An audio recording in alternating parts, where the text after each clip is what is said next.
अध्याय 2 संख्या तथा संख्यात्मक का बोध, अंकों का ज्ञान, स्थानीय मान।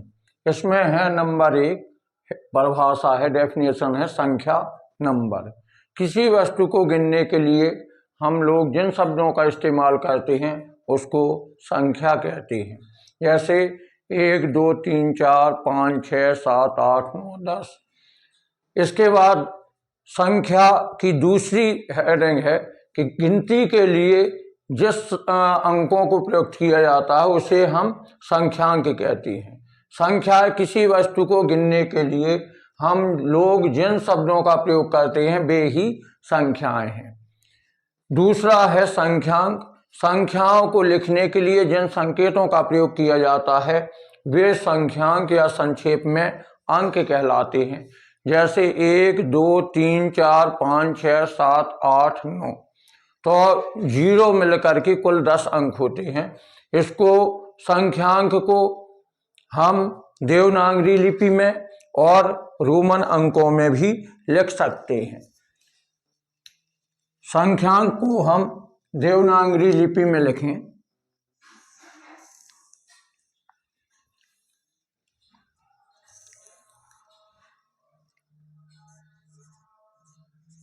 देवनागरी लिपि।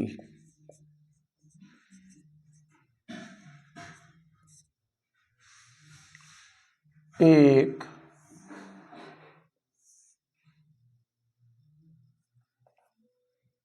एक 2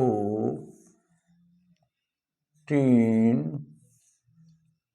4 5 6 7 8 9 और जो लास्ट अंक हुआ वो 0।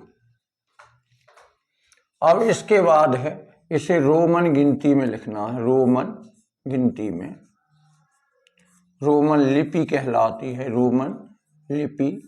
एक को लिखते हैं हम 1 2 3, 4 को लिखते हैं IV से, 5 V से, 6 VI से, 7 VII से, 8 VIII से और 10 कहलाता है X। तो 10 से एक कम IX और ये हो जाएगा 10 हो जाएगा यहाँ पर X।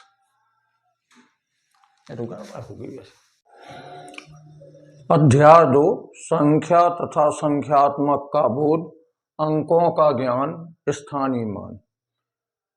तो इसमें नंबर 1 है संख्या, जिसको हम अंग्रेजी में नंबर कहते हैं। किसी वस्तु को गिनने के लिए हम लोग जिन शब्दों का प्रयोग करते हैं वे ही संख्याएं हैं। या कोई वस्तु कितनी है जिससे बोध होता है उसे हम संख्या कहते हैं। जैसे हमें कहा जाए कि पुस्तकें कितनी हैं, छात्र कितने हैं, तो कितने शब्द का जहाँ पर आंसर मिल जाए वो संख्या है। तो पहली हेडिंग है किसी वस्तु को गिनने के लिए हम लोग जिन शब्दों का प्रयोग करते हैं वे ही संख्याएं हैं। जैसे 10 है, 1 है, 2 है, 40 है। अब इसके बाद दूसरी हेडिंग है संख्यांक। संख्याओं को लिखने के लिए जिन संकेतों का प्रयोग किया जाता है वो संख्यांक कहलाते हैं। या इन्हीं को संख्यांक को ही हम अंक कहते हैं, डिजिट कहते हैं। जैसे 1 2 3 4 5 6। अब इन संख्यांकों को हम विभिन्न लिपियों में लिखते हैं। तो पहली लिपि है देवनागरी लिपि। देवनागरी लिपि में 1 2 3 4 5 6 7 8 9 10। उसके बाद दूसरी लिपि है रोमन लिपि, जिसमें 1 को लिखते हैं I। इसके बाद II, III, IB। ये भी 5 का संकेत है। और 5 के पहले जब 1 लिख दिया जाए तो इसका मतलब 5 से 1 कम। इसके बाद है V का मतलब 5, VI इसका मतलब 5 धन 1 6। इसके बाद वी डबल आई तो 5 धन 1 धन 1 यानी 5 6 7। यहाँ देखें वी ट्रिपल आई है तो 3 जोड़ दें, 5 और 3 8। अब x होता है 10 का चिन्ह, इसके पहले एक आई लगा है, इसका मतलब 10 से 1 कम 9। इसके बाद है 10 जिसको x अक्षर से प्रदर्शित किया जाता है। रोमन संख्यांक सारणी। प्राचीन काल से वर्तमान तक हम हिंदी अरेबिक संख्याओं की पद्धति का प्रयोग करते रहे हैं। यह केवल एकमात्र संख्या पद्धति नहीं अपितु संख्यांक लिखने की एक और प्राचीन पद्धति है जिसे रोमन संख्यांक पद्धति कहा जाता है। उदाहरण के लिए है घड़ियों में रोमन संख्यांक का प्रयोग किया जाता है। घड़ी में आपने देखा होगा कि 12 को हम लिखते हैं x ट्रिपल आई से। इस प्रकार से हम घड़ी बना दें, यहाँ 12 है तो इसको लिखेंगे हम x 10 है, 10 1 11 1 12 और यहाँ हो जाएगा 1 2, यहाँ हो जाएगा 3 4, 4 को लिखेंगे आई वी से, 5 हो जाएगा वी से और 6 हो जाएगा वी आई से। इसके बाद 7 होगा वी डबल आई से, 8 होगा वी ट्रिपल आई से और 9 होगा आई एक्स से, आई एक्स से 9, 10 हो जाएगा एक्स से, 11 हो जाएगा एक्स आई से। तो इस प्रकार से हमने देखा कि घड़ी में इन अंकों का प्रयोग किया जाता है, घड़ी में प्रयोग किया जाता है। तो रोमन संख्यांक सारणी में 1 को लिखते हैं आई से, 2 को डबल आई, 3 का ट्रिपल आई, 4 को लिखते हैं आई बी, क्योंकि 5 को हम बी से लिखते हैं, 5 को बी से लिखा जाता है और 5 से जब 1 कम हो तो उसके आगे 1 रख दिया जाए तो 1 कम हो गया, इसका मतलब 5 ऋण 1 4। अब 5 को बी से लिखा और वी के आगे आई लिख दिया, इसका अर्थ है 5 धन 1 6। यहाँ देखें 5 धन 1 धन 1, 5 धन 2 7 हो गया। यहाँ देखें 5 और 1 6 1 7 1 8 और 10 को हम लिखते हैं x से और जब 9 लिखेंगे तो 10 से 1 कम। जब छोटी वाली संख्या बड़ी वाली संख्या के बाएं तरफ लिख दी जाती है तो वह उतनी कम हो जाती है। जैसे x लिखा, x के आगे हमने i लिख दिया, इसका मतलब है 10 से 1 कम। इसके बाद लिखा हमने x यानी 10 है, 10 के बाद हम जब 11 लिखेंगे तो x i से लिख देंगे, x i से 11 लिख देंगे। 12 लिखेंगे तो x डबल आई से, 13 लिखेंगे x ट्रिपल आई से। इस प्रकार से हम लिखते जाएंगे। इसको लिखेंगे x आई बी से 14 को, x 20 से 15 को लिखेंगे। इसी प्रकार से 20 को हम क्या लिखेंगे x x डबल x यानी 10, ये 10 धन 10 20। इसके बाद हम 30 को लिखेंगे 10 धन 10 धन 10 यानी 30 हो गया। 3 बार x को लिखा तो इसका अर्थ हो गया 30। अब 50 को हम लिखते हैं l से, तो l से आगे हमने x लिख दिया, इसका अर्थ है कि 50 से 10 कम, क्योंकि x की वैल्यू 10 है तो यहाँ 50 से 10 कम है यानी 40, तो 50 से 10 कम 40 होता है। 50 को हम लिखते हैं l से। फिर हमें लिखना है 60, इसका अर्थ है l के बाद हम x लिख दें तो 50 धन 10 60 हो गया।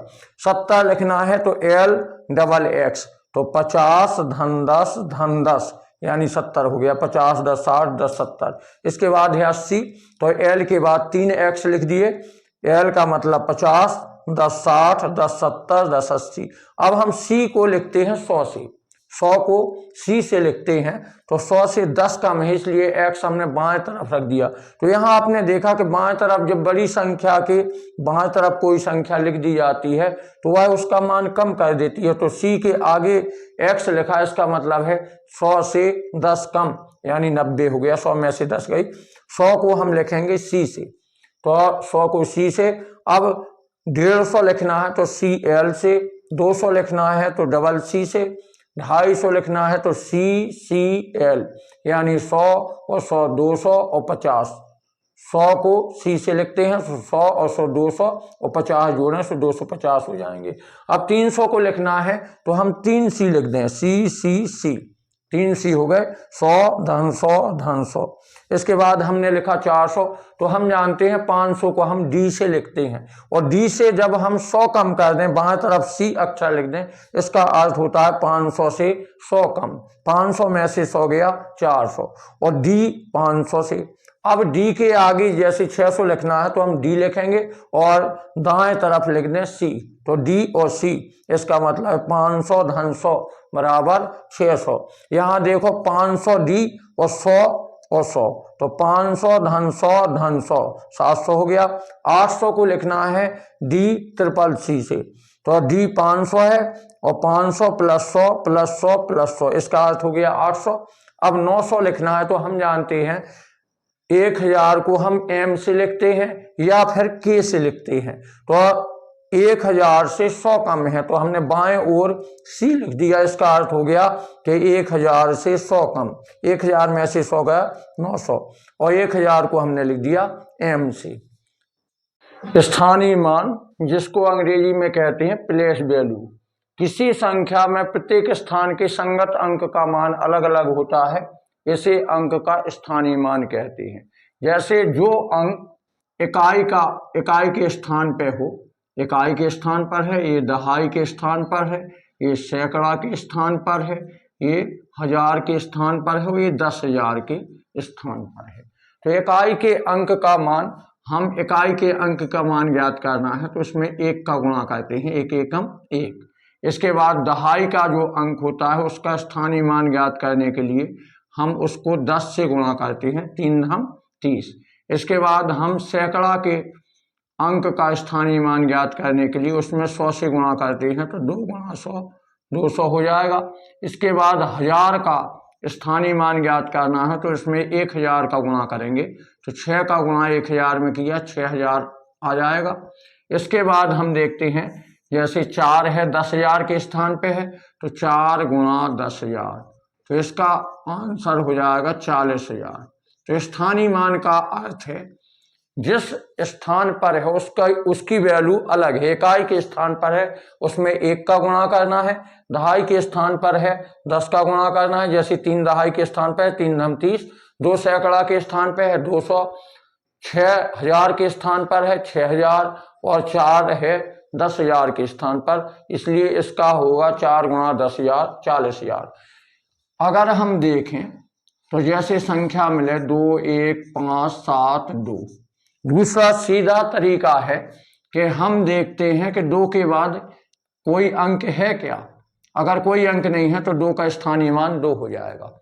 इसके बाद हम देखते हैं 7 के बाद हमने देखा 1 अंक है, तो 7 के बाद हम एक 0 लगा देते हैं। इसके बाद है 5 के बाद हमने देखा कि 1 2 अंक हैं, तो 5 के बाद हम 2 शून्य लगा देते हैं। 1 के बाद हमने देखा कि 1 2 3 अंक हैं, इसलिए हम 3 शून्य लगा देंगे। फिर 2 के बाद देखा हमने कितने अंक हैं, 1 2 3 4, तो हम इसके बाद क्या करें 4 शून्य लगा दें। तो यहाँ से भी हम सीधे बिना गुणा किए ही इसका आंसर निकाल सकते हैं। गुणा करें तब भी यही आएगा, 2 एकम 2 7 धम 70, 5 का गुणा 100 में करेंगे 500, 1 का गुणा 1000 में करेंगे 1000, 2 का गुणा 10,000 में करेंगे 20,000। तो ये अंकों का स्थानीय मान हो गया। अब इसमें हम देखें 24,644 में पहले 4 का, दूसरे 4 का तथा तीसरे 4 का स्थानीय मान ज्ञात करो। जैसे हम पहले 4 ये है, इकाई का अंक पहला 4 हो गया, तो इसका 4 में 1 का गुणा करते हैं, हमने बताया। या हम उस विधि से देखें कि 4 के बाद कोई अंक नहीं है, इसलिए 4 की जगह 4 ही रहेगा। इस 4 के बाद हमने देखा कि 1 अंक है, तो इसमें एक 0 बढ़ा देंगे। या दहाई के स्थान पर है, ये इकाई के स्थान पर है, ये दहाई के, ये सैकड़ा के स्थान पर है, ये हजार के स्थान पर है, ये 10,000 के। तो हमें 4 की वैल्यू निकालना है, तो 4 दहाई के स्थान पर है, 4 गुणा 10 कर दें, 4 धम 40। इसके बाद हमने तीसरा 4 देखा तो वो हजार के स्थान पर है, तो 4 गुणा 1000, तो 4 का गुणा 1000 में करें तो इसका मान हो जाएगा 4000। वैसे भी हम देखें 4 के बाद कोई अंक नहीं है तो 4 ज्यों करते हो। इस दूसरे 4 के बदले 1 अंक है तो 4 में एक 0 चढ़ा दी। यहाँ देखा 4 के बाद 1 2 3 1 2 3 अंक हैं तो हमने 3 जीरो रख दी, तो ये 4000 हो जाएगा। अब अगला क्वेश्चन जो है 6705 से 4 अंकों की सबसे बड़ी संख्या एवं सबसे छोटी संख्या लिखना है। तो बड़ी संख्या हम अगर लिखें इसकी, तो हमें देखना है सबसे बड़ा अंक कौन सा है। तो सबसे बड़ा अंक इसमें हमने देखा 7 है। 7 से छोटा हो और सबसे बड़ा हो तो 6 है। 7 6 से छोटा हो और सबसे बड़ा हो तो 5 है, और जो सबसे छोटा है वो हो जाएगा लास्ट में 0। तो इससे 6705 से बड़ी संख्या बनेगी 7650। छोटी संख्या, अगर छोटी से छोटी संख्या बनाना चाहें, इससे छोटी संख्या, तो हम लिखेंगे 0 सबसे छोटा अंक है, 5 6 7, लेकिन 0 लिखने से ये संख्या 3 अंकों की रह जाएगी, इसलिए हम क्या करेंगे 5 को आगे लिख दें और 0 को पीछे लिख दें। 5 0 फिर लिखें 6 7, तो ये छोटी संख्या बन जाएगी। तो 5 0 6 7 और 7 6 5 0। अगर हम इसको 0 5 6 7 लिखें तो ये गलत हो जाएगी, क्योंकि यह 3 अंकों की संख्या हो जाएगी, 0 का कोई इस मान ही नहीं होगा। यहाँ 567 3 अंकों की संख्या, इसलिए इसको 4 अंकों की संख्या बनाने के लिए हम 0 की जगह 5 कर देते हैं। तो 5 आगे कर दिया, 0 पीछे, तो 5 0 6 7। तो छोटी से छोटी संख्या ये बन गई और बड़ी से बड़ी ये। प्राकृतिक संख्याएं अंग्रेजी में कहते हैं नेचुरल नंबर्स। गिनने के लिए प्रयुक्त होने वाली संख्याओं को प्राकृतिक संख्याएं कहते हैं। और गिनती हम जानते हैं 1 से शुरू करते हैं, 0 से कभी गिनती शुरू नहीं की जाती है, इसलिए प्राकृतिक संख्या 0 नहीं है। सबसे पहली प्राकृतिक संख्या 1 होती है, क्योंकि गणना या गिनती 1 से शुरू की जाती है। इसको n से लिखा जाता है, क्योंकि प्राकृतिक संख्या को नेचुरल नंबर कहते हैं। तो n बराबर 1 2 3 4 5 6 7 8 9 10 11 12 13 14 15 100 1000 लाख। तो सबसे बड़ी प्राकृतिक संख्या हम नहीं लिख सकते हैं, क्योंकि उसके दाहिनी ओर के जो अंक होते हैं वो बड़ी प्राकृतिक संख्या होते हैं। अगर किसी प्राकृतिक संख्या में 1 जोड़ दिया जाए तो वो अनुवर्ती संख्या आ जाती है। जैसे 1 है, 1 में 1 जोड़ दें 2, तो 1 की अनुवर्ती संख्या 2 हो जाती है। या अनुवर्ती को उत्तरवर्ती भी कहा जाता है और परवर्ती भी कहा जाता है। जैसे 2 की उत्तरवर्ती संख्या, तो 2 में 1 जोड़ दें 3। तो दाहिनी ओर की जो संख्याएं होती हैं उसके जस्ट दाहिनी ओर, यानी धन 1 जिसमें जोड़ दिया जाए वो अनुवर्ती संख्याएं कहलाती हैं। और अगर उसमें से 1 घटा दिया जाए, ऋण 1 कर दिया जाए, तो पूर्ववर्ती संख्याएं कहलाती हैं। तो सबसे छोटी प्राकृतिक संख्या 1 होती है, और सबसे बड़ी प्राकृतिक संख्या लिखी नहीं जा सकती, क्योंकि जो भी संख्या लिखेंगे उसकी दाहिनी ओर की संख्या उससे बड़ी हो जाएगी। तो पूछा जा सकता है कभी सबसे छोटी प्राकृतिक संख्या कौन सी है, तो इसका आंसर होगा सबसे छोटी प्राकृतिक संख्या 1 है। अब अनुवर्ती संख्या हमने बताया कि प्राकृतिक संख्याओं में जो दाहिनी ओर की संख्याएं होती हैं या जिनमें 1 जोड़ दिया जाता है वो अनुवर्ती संख्याएं कहलाती हैं। प्राकृतिक संख्याओं में 1 जोड़ दें या +1 कर दें तो उसको अनुवर्ती संख्या। जैसे पूछा जाए कि 69 की अनुवर्ती संख्या बताओ, 69 की अनुवर्ती संख्या बताओ, तो 69 की अनुवर्ती संख्या, या इसी को हम उत्तरवर्ती संख्या कहेंगे, 69 धन 1 बराबर 70। अगर कोई पूछे कि 55 की अनुवर्ती संख्या बताओ, तो 55 धन 1, 55 धन 1, अनुवर्ती संख्या में हमें 1 जोड़ना है, 55 धन 1 बराबर हो जाएगा 56।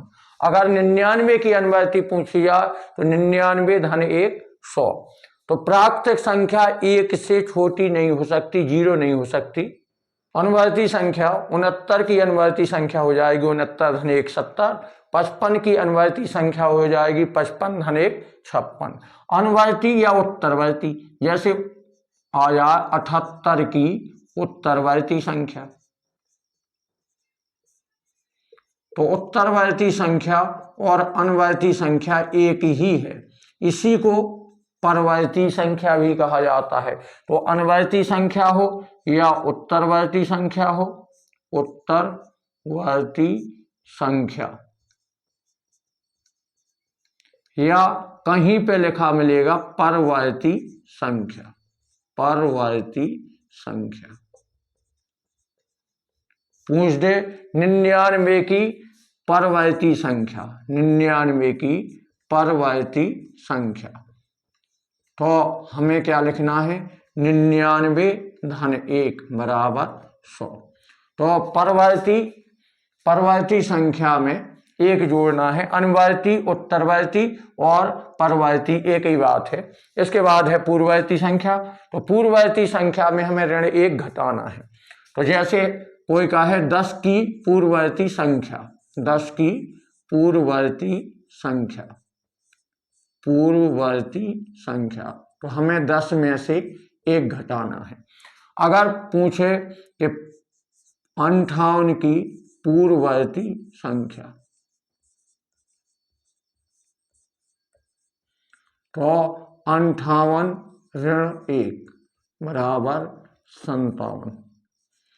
तो पूर्ववर्ती संख्या ज्ञात करने के लिए हम ऋण 1 जोड़ते हैं और उत्तरवर्ती अनुवर्ती के लिए धन 1 जोड़ते हैं। अगर ऋण में हो जाए तो ऋण में अगर ऋण 46 की पूर्ववर्ती संख्या ज्ञात करनी हो, ऋण 46 की पूर्ववर्ती संख्या, तो ऋण 46 और ऋण 1, तो यहाँ दोनों संख्या ऋण में है तो जुड़ जाएंगी, ऋण 47 हो जाएगा।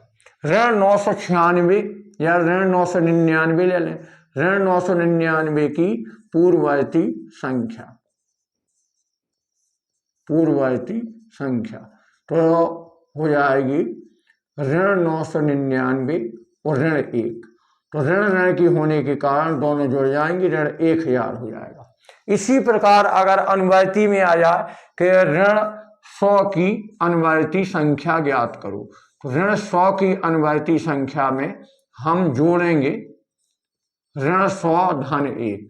अब ऋण के 100 है और धन का 1 है, धन ऋण की संख्याएं हमेशा घटती हैं, तो ऋण 100 की अनुवर्ती ऋण 99 हो जाएगी। तो ऋण में भी धन 1 जोड़ना है, ऋण वाली हो या धन वाली हो, सभी में अनुवर्ती के लिए धन 1 जोड़ना है और पूर्ववर्ती के लिए ऋण 1 घटाना है। पूर्णांक, सभी पूर्ण संख्याएं तथा ऋणात्मक संख्याएं पूर्णांक कहलाती हैं। पूर्णांक को आई से लिखते हैं, आई इंटीजर, इंटीजर माने होता है पूर्णांक। तो इसमें क्या है, ऋण 1, ऋण 2, ऋण 3 और 0, 1 2 3 4 डॉट डॉट। दूसरी परिभाषा होती है पूर्णांक की, सभी ऋण पूर्ण संख्या, वैसे ऐसा लिखा है इसमें, ऋण 1, ऋण 2, ऋण 3 डॉट डॉट, इस ओर कर देना, ऋण 1, ऋण 2, ऋण 3 डॉट डॉट, यहाँ है 0 1 2 3 4, यानी सभी ऋण पूर्ण संख्या। तो ऋण 1, ऋण 2, ऋण 3, ऋण 4, ऋण 5, ऋण 6, ऋण 7, ऋण 8, ऋण 9 और 0 और 1 2 3 4 5 6 7 8 9 10 11 12, तो सभी ये कहें तो सभी प्राकृतिक संख्याएं, ये सभी ऋण पूर्ण संख्याएं या सभी धन पूर्ण संख्याएं, सभी ऋण पूर्ण संख्याएं और 0 मिलकर के पूर्णांक कहलाते हैं।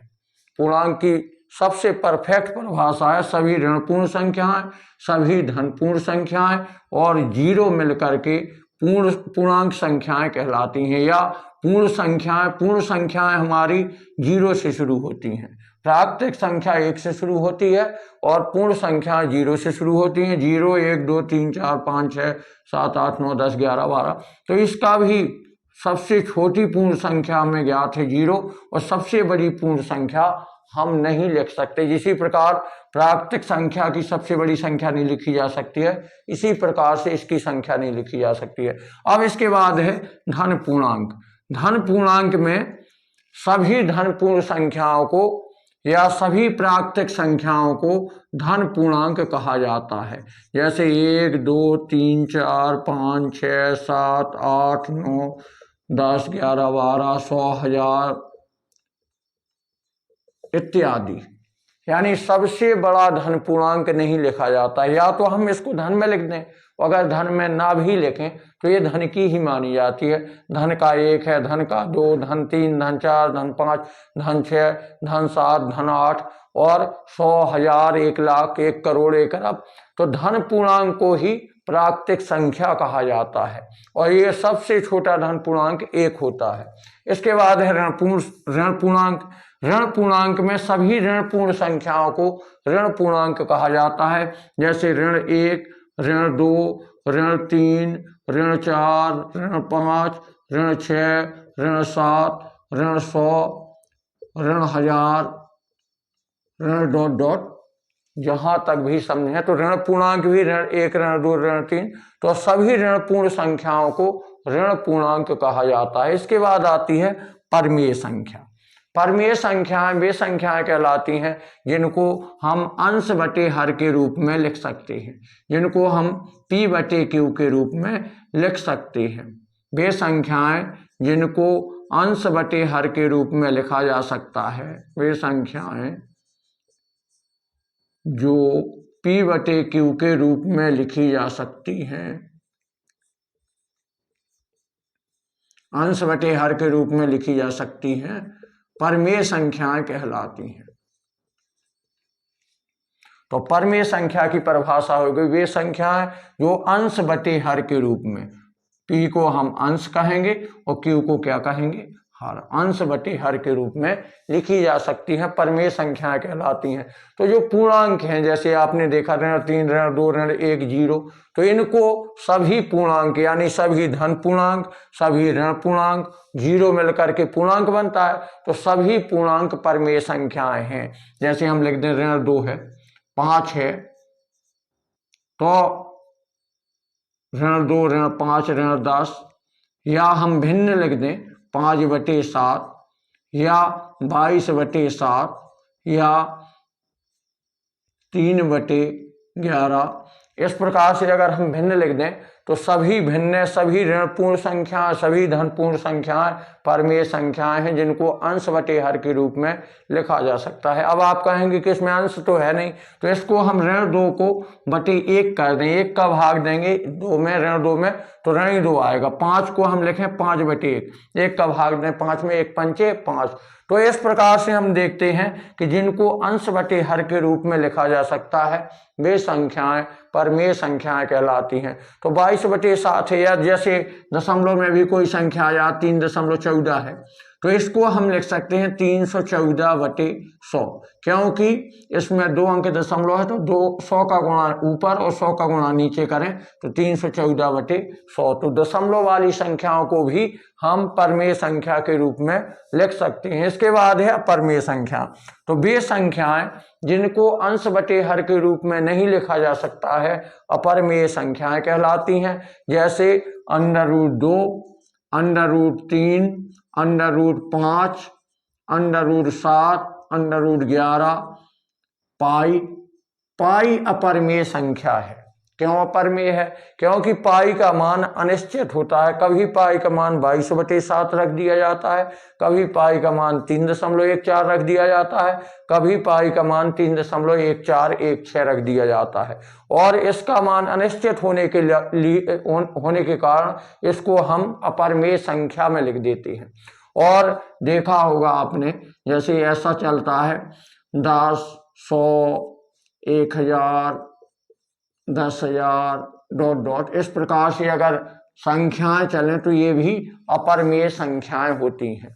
तो अपरमेय संख्या की परिभाषा है वे संख्याएं जिनको अंश बटे हर के रूप में नहीं लिखा जा सकता वे अपरमेय संख्याएं हैं। या जो संख्याएं परमेय संख्याएं नहीं है वो संख्याएं क्या हैं? अपरमेय संख्याएं हैं। और परमेय संख्याएं और अपरमेय संख्याएं दोनों संख्याओं को वास्तविक सम संख्याएं वे संख्याएं जो 2 से विभाज्य हैं, 2 से विभाज्य हैं।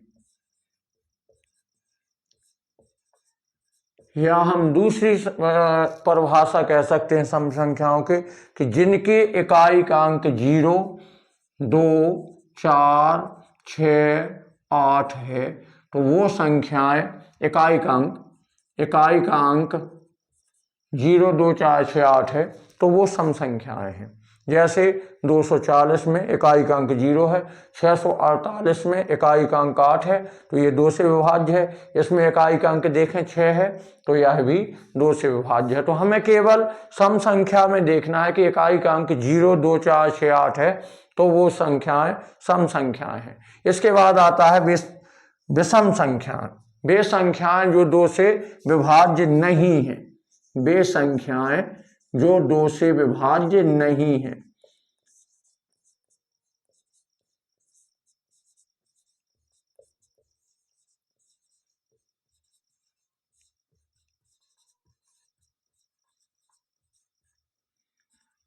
जैसे 11 है, जैसे 333 है, 445 है, 579 है। तो हमने देखा कि जिनका इकाई का अंक 2, 4, 6, 8 नहीं है, या जिनमें 2 से भाग देने पर कुछ शेष बच जाता है, ऐसी संख्याएं विषम संख्याएं कहलाती हैं।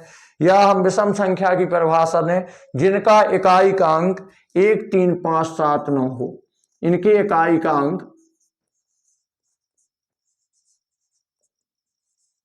1, 3, 5, 7, 9 हो, जिनके इकाई का अंक 1, 3, 5, 7, 9 हो, वे संख्याएं विषम संख्याएं कहलाती हैं।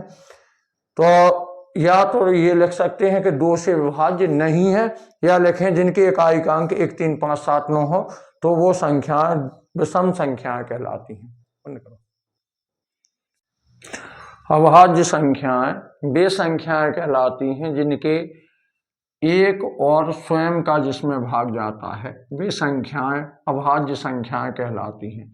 जैसे हम देखें 2 है, 2 में 1 का भाग जाता है और स्वयं 2 का। 3 है, 1 का भाग जाता है स्वयं 3 का। इसके बाद हम 5 देखें तो 1 का भाग जाता है और 5 का भाग जाता है। खुद का भाग जाए, 2 का भाग 2 है संख्या, तो 1 का भाग जाता है और 2 का। जिसके 2 गुणनखंड हों, वे संख्याएं अभाज्य संख्याएं कहलाती हैं, जिसमें एक तो वह स्वयं होता है और दूसरा होता है 1। अब इसके बाद हम देखें 7 है, 7 में 1 का भाग जाता है और 7 का भाग जाता है। जिनके केवल 2 गुणनखंड हों, ऐसी संख्याओं को हम अभाज्य संख्या कहते हैं। इसके बाद हम 7 के बाद ले सकते हैं 11, 1 का भाग जाता है, 11 का भाग जाता है। इसके बाद हम ले सकते हैं 13, 1 का भाग जाता है, 13 का भाग जाता है। इसके बाद ले सकते हैं 17, 1 का भाग जाता है, 17 का।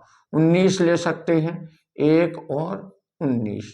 तो इस प्रकार से हमने देखा कि हमने 1 से 20 तक अभाज्य संख्याओं में हमने बताया 2 के केवल 2 गुणनखंड है, 1 और 2। 3 के केवल 2 गुणनखंड है, 1 तथा 3। 5 के 1 और 5 गुणनखंड है, 7 के 1 और 7 हैं, 11 के 1 और 11, 13 के 1 और 13, 17 के 1 और 17, 19 के 1 और 19। तो जहां हम देखें कि जिस संख्या के 2 गुणनखंड हों, वही संख्या अभाज्य संख्या कहलाती है। तो सबसे छोटी अभाज्य संख्या पूछ दिया जाता है, सबसे छोटी अभाज्य संख्या कौन सी है, तो लिख देना सबसे छोटी अभाज्य संख्या 2 है। अगर पूछ दिया जाए कि वह कौन सी सम संख्या है जो अभाज्य है, तो केवल एक ही सम संख्या 2 है जो अभाज्य है, और बाकी जितनी अभाज्य संख्याएं हैं सभी विषम हैं। 3 है, 5, 7, 11, 13, 17, 19। इसके बाद 23 आएगा, 23 के बाद 29 आएगा, 29 के बाद 31 आएगा। जितनी भी संख्याएं हैं सभी विषम होंगी, केवल 2 ही एक ऐसी संख्या है जो सम है। तो सबसे छोटी अभाज्य संख्या पूछे तब 2 बताना है, और अगर पूछे कि सम संख्या वह सम संख्या बताइए जो अभाज्य है, तो केवल 2 है। इसके बाद आती है भाज्य संख्याएं। तो वे संख्याएं जिनके 2 से अधिक गुणनखंड होते हैं, 2 से अधिक गुणनखंड जिनके हों, वे संख्याएं भाज्य संख्याएं कहलाती हैं। जैसे हमने लिखा 4, 4 के गुणनखंड हमने किए, 1 का भाग जाता है, 2 का भाग जाता है और 4 का भाग जाता है। तो इसमें हमने देखे कि 3 गुणनखंड हैं, अभाज्य संख्या में दो गुणनखंड होते हैं, दो संख्याओं का भाग जाता है, और भाज्य संख्याओं में दो से अधिक गुणनखंड होते हैं, दो से अधिक। तो दो से अधिक का मतलब है 3 हो सकते हैं, 4 हो सकते हैं, 5 हो सकते हैं, 6 हो सकते हैं। 4 के बाद हम लें 6, 6 के देखें तो हम 6 में 1 का भाग जाता है, 2 का जाता है, 3 का जाता है और 6 का। 1 का भाग 6 में दें, 1 छक्का 6, 2 का भाग दें, 2 तीन 6, 3 दूनी 6, 6 एकम 6। 6 के बाद हम देखें 8, 8 में देखें तो 1 का भाग 1 अट्ठे 8, और 2 का भाग जाता है 2 चौको 8, 4 का भाग जाता है 4 दूनी 8, और 8 का भाग जाता है। तो यहाँ हमने गुणनखंड देखे 3, यहाँ मिले हमें 4, यहाँ मिले हमें 4। इसके बाद अगर हम 9 देखें तो 1 का भाग जाता है, 3 का भाग जाता है, 9 का भाग जाता है। इसके बाद हम 10 देखें, 1 2 5 और 10। तो यहाँ पर 2 से अधिक गुणनखंड मिल रही है। तो वे संख्याएं जिनके 2 से अधिक गुणनखंड होते हैं अभाज्य संख्याएं कहलाती हैं। इसके बाद आता है भाज्यता की जांच। 2 से भाग किस संख्या में जाता है, किस में नहीं जाता है। तो अभी हमने समझाया सम संख्या, जिसमें हमने बताया कि जिनके इकाई का अंक 0 2 4 6 8 है, 0 2 4 6 8 है, उस संख्या को 2 से विभाज्य है, वही संख्या सम संख्या भी कहलाती है। तो 2 से भाज्य उन संख्याओं में जाएगा जिनका इकाई का अंक 0 2 4 6 8 है। जैसे हमने संख्या लिखी 7 7 8 5 2, तो हमने देखा इकाई का अंक 2 है, तो इस संख्या में भाग चला जाएगा।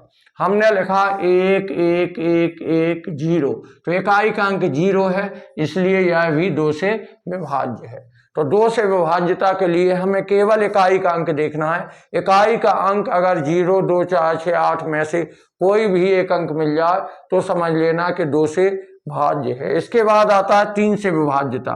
तो 3 से विभाज्यता की जांच करने के लिए हमें अंकों का योग देखना होता है। अंकों का योग अगर 3 से विभाज्य हो तो वह संख्या 3 से विभाज्य होगी। अंकों का योग यदि 3 से भाज्य हो तो वह संख्या 3 से विभाज्य होगी, वह संख्या 3 से विभाज्य।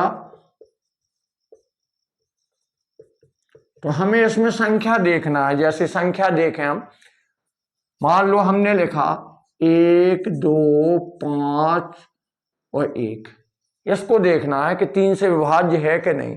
तो हमें इन अंकों को जोड़ लेना है। जैसे हमने जोड़ा 1 धन 2 धन 5 धन 1, जोड़ा 1 और 5 6 2 8 1 9।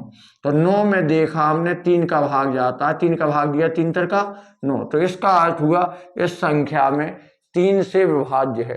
तो हमें ये देखना है हर बार कि अगर उनके अंकों के जोड़ में 3 का भाग जाता है तो निश्चित है कि उस संख्या में 3 का भाग चला जाएगा।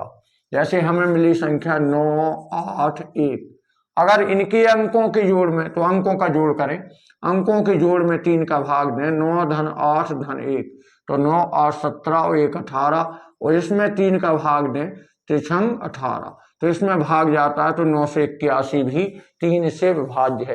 अब अगर हम इस संख्या को देखें 2 5 7 8 15 7 22 7 29, तो 29 में 3 का भाग नहीं जाता, 3 27, तो ये 3 से विभाज्य नहीं है। इसमें देखें 1 2 3 4 5 और 0 जोड़ी तो 5 ही, 3 में 3 का भाग इसमें नहीं जाता है, तो ये संख्याएं 3 से विभाज्य नहीं है। इसके बाद है 4 से विभाज्यता। 4 से विभाज्यता का अर्थ है इकाई दहाई के अंकों से मिलकर बनी संख्या। इकाई दहाई के अंकों से मिलकर बनी संख्या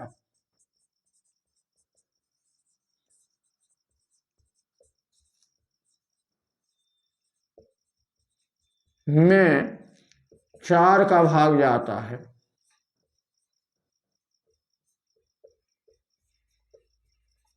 तो वह संख्या 4 से विभाज्य होगी। जैसे हमने लिखा 128, तो हमने देखा इकाई दहाई, तो 28 बनी यहाँ, तो 28 में हम 4 का भाग दें, 4 साते 128। तो इस पूरी 128 संख्या में भाग चला जाएगा। जैसे हमने लिखा 5540, तो इकाई दहाई के अंकों से मिलकर बनी संख्या कौन सी हो गई?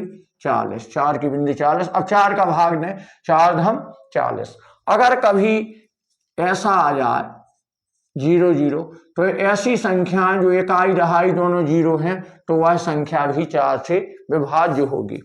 इसके बाद हमें देखना है 5 से विभाज्यता। 5 से विभाज्यता के लिए इकाई का अंक 0 या 5 होना अनिवार्य है। इकाई का अंक 0 या 5 हो। तो हमें देखना है कि इकाई का अंक देख लें। जैसे हमने लिखी संख्या 2 3 5 6 1 0, तो हमने इकाई का अंक देखा 0 है, तो इसका अर्थ है यह 5 से विभाज्य है। या हम देखें इस प्रकार से हमने कोई संख्या लिखी और लास्ट अंक 5 है, तो इकाई के अंक पे या तो 5 हो या 0 हो, तो वह संख्या किससे विभाज्य होगी? 5 से विभाज्य होगी। तो हमें और कुछ नहीं देखना है 5 से विभाज्यता में, केवल लास्ट अंक देखना है, इकाई का अंक। इकाई का अंक अगर 0 है या इकाई का अंक 5 है, तो वह संख्या 5 से विभाज्य है। इसके बाद आता है 6 से विभाज्यता। तो 6 से विभाज्यता चेक करने के लिए 2 तथा 3 से संख्या विभक्त होनी चाहिए। 2 तथा 3 से विभक्त हो, यानी जिन संख्या में 2 और 3 दोनों का भाग चला जाए, ऐसी संख्या 6 से विभाज्य होगी। जैसे हमने लिखा 900। 900 में हमने देखा कि लास्ट अंक 0 है, तो 2 का भाग इसमें चला जाएगा, क्योंकि इकाई का अंक 2 के लिए कहता है 0 2 4 6 8 हो, तो यहाँ लास्ट अंक 0 है, 2 का भाग चला जाएगा। 3 से विभाज्यता के लिए हम क्या करें? अंकों को जोड़ दें। 9 में 0 जोड़ा 9, 9 में 0 जोड़ा 9, तो 9 में भी 3 का भाग जाता है, तो 900 कैसी संख्या हो गई? 6 से विभाज्य होगी। जो संख्या 2 तथा 3 से विभाज्य हो, वह संख्या, जैसे हमने लिखा 3 3 3 3 0, तो इसमें हमने देखा कि देखो 2 से विभाज्य है। 2 से विभाज्य क्यों है? क्योंकि इसका अंक है 0, तो 0 है, उसके अंकों का जोड़ करें 3 3 6 3 9 3 12 3 15, और मैं 0 जोड़ी 15, तो 3 का भी भाग जाता है। तो ऐसी संख्या जिसमें 2 और 3 दोनों से विभाज्य हो, ऐसी संख्या 6 से विभाज्य होती है। 8 से विभाज्यता के लिए हम इकाई दहाई सैकड़ा के अंकों से बनी संख्या को देखते हैं। इकाई दहाई सैकड़ा के अंकों से बनी संख्या को देखते हैं। अंकों से बनी संख्या में अगर 4 का भाग जाता है, 4 का भाग जाता है,